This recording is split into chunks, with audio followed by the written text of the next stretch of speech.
G'day folks, Lucas Welsh here. Today we got part 2, Can We Save It? And yes, we can save it. Of course we can save it. Violins are meant to be saved. It's got to be super far gone and super inexpensive before I'll suggest not trying to save it. And basically, there's nothing that I won't try, but there's some things that people won't pay for. Is kind of the thing. Okay, so this is where we got to. Now, if you remember, in the previous video, there was gunk all over here. Okay, there was, big piece of what looked like Japanese paper, but actually had wood grain to it. I think it was like some super fine shavings off of a hand plane, actually, that were laid over here and glued down. There was a great big bar running across the back end here. There's still a bar running here, and I'm a little bit unsure what to do there, because the crack that's there runs so close to the bass bar that I don't know. I'm not taking the bass bar out. That's not something that we're contemplating doing on this violin. So I think this is going to be left. As much as it kind of irks me, that opens up a whole new can of worms in this violin. Because this bass bar would have to come out. If this bass bar comes out, then I have to get into all this stuff. And chances are that something's going to let go, and there's putty in here, and I don't want to touch that, to be real honest with you. So this is kind of the compromise that we're going to make here. I'm going to clean this up a little bit and make it a little prettier, but we're not gonna touch that. All these cracks in the lower bout, they were all open. They may have had cleats on them, they may have had stuff on them, but they were not closed up. They were not tight. So we got rid of all that gunk, and we've started the cleating to stabilize some of these cracks. There's still a big one here that's not stabilized.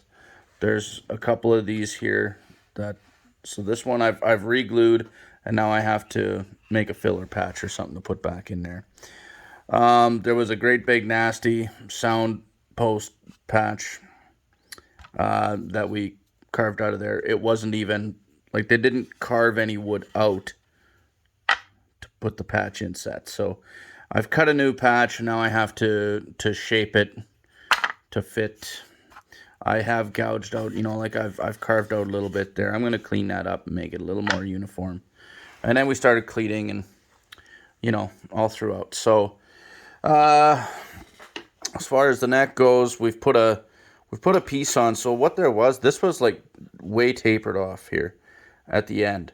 And I think there was on the fingerboard, on the back side of the fingerboard, I think there's a piece of shim that filled that. So we cleaned that up. We put a piece of maple in there. And we've leveled this more or less. We're going to touch this up yet just to make sure it's level. And then we can go about, once we've got things close to going back together here, then we can make sure our neck angle is going to be right. We probably need a shim, most likely. But because I've got the neck out, I can adjust the angle that way too. So we're going to see what the most efficient way to do that all is going to be. The back, there's not much to tell on the back, actually. We're gonna put some cleats on this one big crack in here. We're gonna put some cleats, but it's been glued and it's tight. It was never reinforced from the back. And again, it's a little compromise that we're gonna make, because I don't know what it looks like they sprayed on a finish onto this. This looks like some kind of a spray on finish, and it's pretty thick on the back.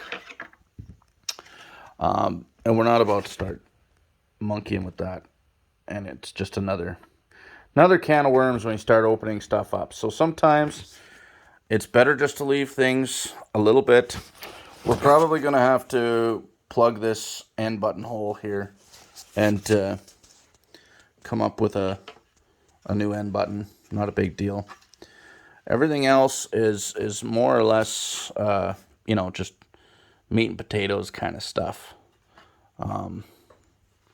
Nothing too crazy.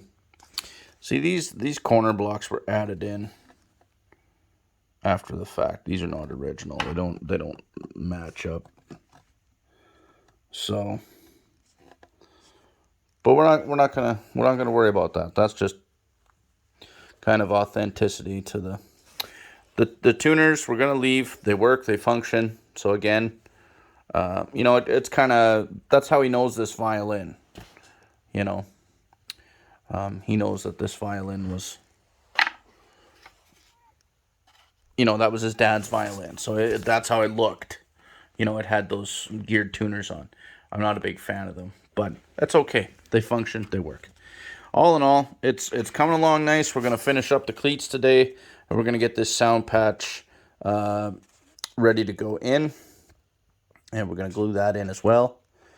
And then we can work on, you know, tomorrow we can work on reducing the mass there. I won't leave it that thick, but that's just the stock I cut it from today. So I'll take it down close before I glue it in, and then I can finesse it with a plane once I've got it in there. So aside from that, it's coming along. It's stiffening up, you know, with some of the cleats that I've done. The sound post patch is going to be a big thing. This is the only one that's not solid yet, which we're going to take care of that right away. And then this one here actually too. So there's two yet that haven't had any cleats. Got to put a couple more cleats on here. Clean this up a little wee bit. Do this. Put a little piece in there. And just touch everything up. And then we're going to be ready for reassembly. So stick with here for part 3, and hopefully part 3 is going to be working on the neck and getting that all back together. Cheers.